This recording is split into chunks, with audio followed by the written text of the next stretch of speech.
hari ini adalah jawaban dari kami, yang mana dari pihak kami menolak dari gugatan dari penggugat. Mungkin apa namanya tadi yang disampaikan atau seperti apa mungkin isi apa namanya sidangnya atau seperti apa?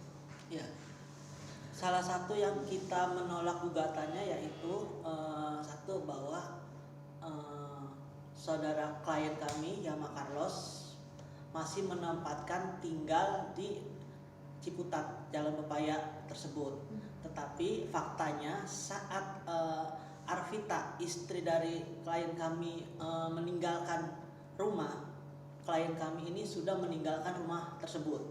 Jadi klien kami ini tidak menempati rumah tersebut. Kemudian ada mungkin yang lain? Ya, ada juga gugatan dia yang mengatakan bahwa tentang agama gitu.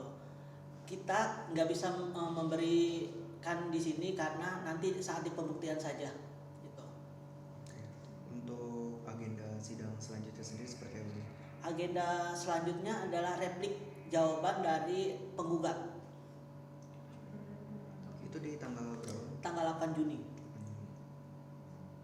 Tadi berarti Bang Leci menghadiri persidangan tidak bersama Bang Yama atau seperti apa? Ya.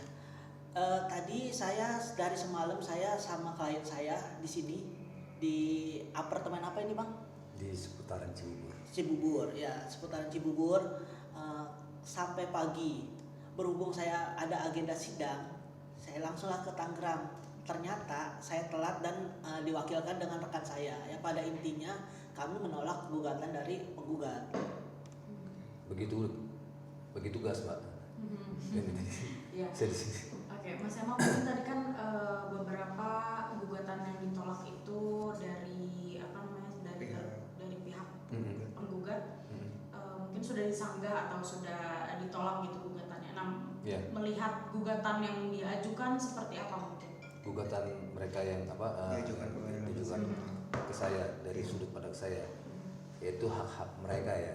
Mereka kan harus cari alasan, harus cari celah yang menurut mereka tepat untuk menggugat saya. Ya bebas-bebas saja.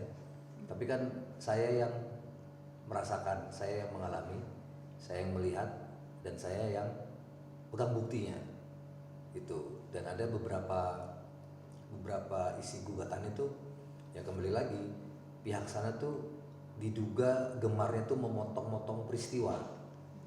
Yang diambil itu hanya yang menguntungkan mereka. Mereka tidak mau menggunakan keutuhan peristiwa itu. Kalau dia berani jujur mengutarakan keutuhan peristiwanya, ya berarti berkesesuaian dengan bukti yang saya pegang. Itu sih Pak. Berarti tadi kan salah satu gugatannya itu mengatakan bahwa Mas Yama itu masih tinggal di yang Pepaya itu di Ciputat. Nah, mungkin dari Mas Yama sendiri gimana sih mungkin sebenarnya apa namanya kemarin kan sempat disinggung juga di Instagram di capture pas waktu lagi wawancara itu. Nah, mungkin seperti apa mungkin penjelasan dari Mas Yama? Kalau saya masih tinggal di rumah itu. Iya. Sekarang begini, harusnya siapapun yang ini saya berbicara secara ini ya universal ya. Harusnya siapapun yang paham ketika sudah ada dalam tali pernikahan ya, apapun yang dibeli di tengah-tengah pernikahan harusnya dia paham. Tapi kalau bertanya saya pribadi, saya sama sekali nggak silau dengan apapun yang berbentuk harta atau uang atau aset. Nah, alasan saya sempat masih tinggal di rumah itu, saya punya alasan sendiri. Kenapa? Nah, selebihnya ya kuasa hukum yang lebih paham untuk menjelaskannya. Bukan karena saya seperti yang mereka bilang itu ya, dengan istilah singkatan itu yang nggak sopan itu menurut saya. Bukan, saya pastikan bukan. Tapi saya punya alasan tersendiri yang sebenarnya itu ya itu ntar biar kuasa hukum yang bisa menjelaskan. Gitu sih. Tapi faktanya sekarang saya sudah ada tempat tinggal sendiri. Gitu. Sejak kapan tuh, Bang? Apa? Udah di tempat tinggal yang sekarang udah sejak kapan? Sejak Arvita pergi. Sejak Arvita. Gitu. Kalaupun saya misalnya terlihat di rumah itu ya tuh, ya itu kan hak saya mau keluar masuk di rumah itu. Jadi saya tambahkan, sengaja klien kami itu masih ada di sekitaran rumah Ya. itu, membuat strategi bahwa seolah-olah klien kami itu masih berada di situ. Untuk apa? Untuk mengetahui keberadaan anaknya klien saya ini, Marco.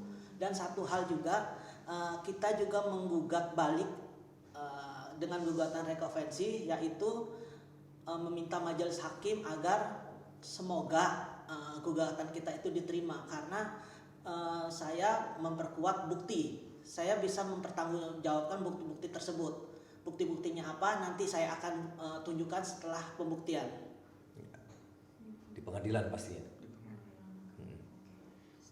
Nah mungkin hari ini Mas Dama Mendatangi dengan kediaman.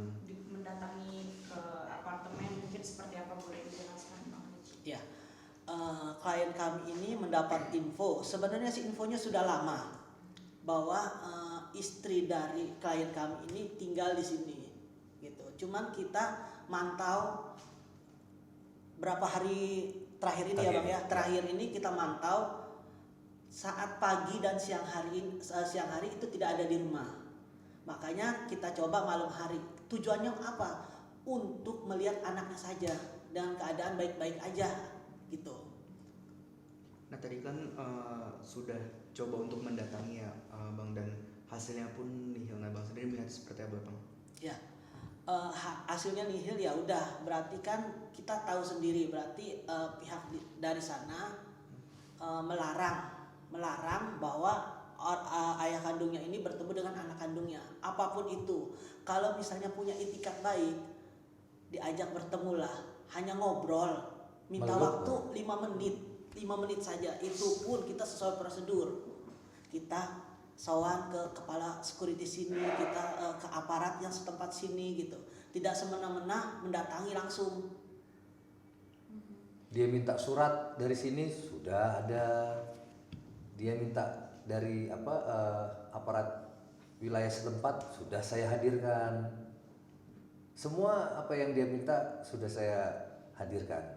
Terakhir kalau nggak salah tuh minta surat penggeledahan tuh Bang. Ya, penggeledahan. Gitu. Karena gini, minta surat penggeledahan. Loh, kita kan niatnya baik-baik. Iya. Ngapain harus digeledah gitu loh. Itu dia. Saya kan cuma minta bertemu Marco gitu. Tadi sih saya sempat bilang ya sudah segera saya kabulkan untuk surat penggeledahan. Cuman kan aku pikir lagi, saya cuma pengen ketemu Marco kok. Seharusnya nggak perlu pakai surat-surat seperti itu kan. Oke Bang, ini kan salah satu cara untuk bisa bertemu ya dengan Marco itu. Tapi kan hasilnya nihil. Tapi nanti ada langkah-langkah apa lagi Bang? Ada. Kita buka sini aja ya Bang ya. Bagaimana? Ada langkah-langkah ke depannya gitu loh. Ya. Ya. Sebenarnya kami ini sudah melaporkan, dari pihak klien kami melaporkan istrinya gitu. Tapi nanti akan tindak lanjutnya biar pihak kepolisian yang akan menindaklanjuti. Oke, berarti hari ini menunggu apa lagi nih Bang? Menunggu surat penggeledahan kah, atau menunggu pihak dari atas mau menerima mediasi atau pertemuannya dengan Marco, atau seperti Ya, untuk saat ini karena dari pihak sebelah kita mencoba baik-baik, ternyata hasilnya nihil, ya kita tunggu proses aja, proses hukum, proses pengadilan, hak asuh ditetapkan dan dijatuhkan kepada siapa gitu. Gitu. Yang pasti kalau surat penggeledahan enggak sih, Mbak. Maksud saya setelah saya pikir-pikir, saya mau ketemu anak saya loh, anak kandung saya loh. Bukan mau menggeledah dia menyimpan apa. Saya cuma pengen ketemu anak kandung saya yang mereka ya, saya udah bilangnya mereka nih, yang mereka nggak kasih akses ke ayah kandungnya. Itu dengan berbagai alasan, dengan berbagai syarat. Dan saya kesini kan udah jelas, ada dokumentasinya, saya nggak teriak-teriak, ya kan? Saya menyertakan pendampingan tuh bukan backingin saya, bukan untuk mendukung saya, tapi supaya menjaga suasana atau kondisi tetap kondusif, antisipasi, ya kan, jika terjadi hal-hal yang tidak diinginkan, itu tujuannya. Nah terus tadi ada kata-kata dari pihak sana, nggak ada yang bisa dipercaya loh. Bagaimana sih kok nggak ada yang bisa dipercaya? Nggak ada yang bisa dipercaya kok tinggal di sini. Padahal security udah datang, chief security udah datang, ya kan? Kurang apa coba? Untuk menengahi itu. Bahkan saya sudah berikan ruang mediasi malah sama pihak setempat. Saya tamu loh, tapi saya diperlakukan dengan baik sama tempat ini. Saya sangat terima kasih dengan tempat ini, manajemennya.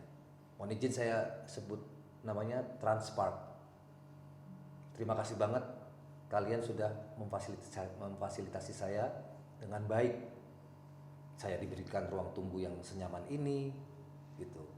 Saya diterima dengan baik, tidak istilahnya kasarnya itu tidak diusir lah, karena saya pun datang dengan niat baik, hanya ingin bertemu anak saya yang 3 bulan mereka tidak kasih akses untuk saya bertemu.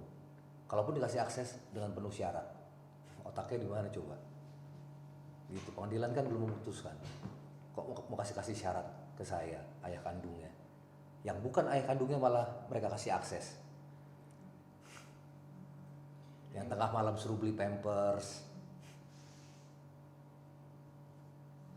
Berarti Bang Marco akan menunggu sampai detik mana nih ya, maksudnya menunggu bertahan selama mungkin, sebertahan mungkin untuk Marco, gitu. Mereka akan mau bungkus ini semua. Perlu saya ulang-ulangi terus. Dia kan mau membungkus ini semua dengan hal yang suci kan, supaya mendapat simpati masyarakat. Enggak, jangan terbuai kalian. Saya akan terus berjuang demi Marco anak saya. Ya. Hak asuh anak memang di tangan ibu ketika anak itu di bawah umur, tapi tidak serta-merta bisa ke tangan bapaknya jika sang ibu memenuhi unsur itu. Jadi jangan terlalu kerdil lah punya otak. Sekedar nambahin lagi ya, satu hal untuk membuka opini di luar bahwa berita yang di luar bahwa klien kami ini tidak mau bercerai, maka dari itu klien kami itu menggugat rekonvensi, itu membuktikan bahwa klien kami menggugat cerai Arvita Dwi Putri ya, Dwi Putri gitu. Cuman isi gugatannya itu hak asuh, terutama hak asuh anaknya Marco jatuh ke tangan klien kami dengan bukti-bukti yang ada gitu. Itu, dan dia kan udah ngucapin ke saya tuh, bukti-bukti saya tidak akan mempan di dia di pengadilan. Perlu saya tanda tanya tuh. Kok bisa nggak mempan tuh loh. Saya perlu tanda tanya tuh. Ada apa tuh di balik pernyataan itu? Gitu. Pengadilan loh, dia bisa yakin loh, pengadilan belum dimulai, dia bisa yakin, ada kok chatnya kok. Bukti-bukti kamu tidak akan mempan di saya di pengadilan. Pengadilan belum dimulai loh Bang. Iya. Untuk pembuktian. Kok dia bisa yakin coba? Tanda tanya nggak tuh? Melebihi hakim ya. Apa? Iya. Melebihi negara itu. Itu pernyataannya patut saya duga melebihi negara itu. Tidak akan mempan. Padahal belum pembuktian. Coba dikonfirmasi. Ada tuh chatnya tuh. Kalau mau bantah, saya punya chatnya. Berarti mencurigai mungkin ada sesuatu. Patut menduga dong. Dia bisa yakin seperti itu. Bukti kamu tidak akan mempan di pengadilan. Tuh. Tapi saya yakinlah hakim Yang ini tolong Indonesia jangan ini, dipotong ya, biar ditayangkan. Tapi saya yakin hakim di Indonesia ini cermat. Mana yang buktinya kuat, mana yang benar, pasti dia akan dimenangkan. Gitu. Jadi sekali lagi jangan dipotong tayangan yang ini, Wanita itu mengatakan dengan yakin, bukti kamu tidak akan mempan ke saya di pengadilan, buat saya di pengadilan. Padahal pembuktian belum dimulai, dia sudah yakin mengatakan pernyataan itu. Saya yang digugat cerai patut tanda tanya. Ada apa di balik pernyataan itu? Kok bisa dia melebihi pengadilan, melebihi hakim, melebihi negara? Pihak yang berwenang tolong atensi. Audio Jungle.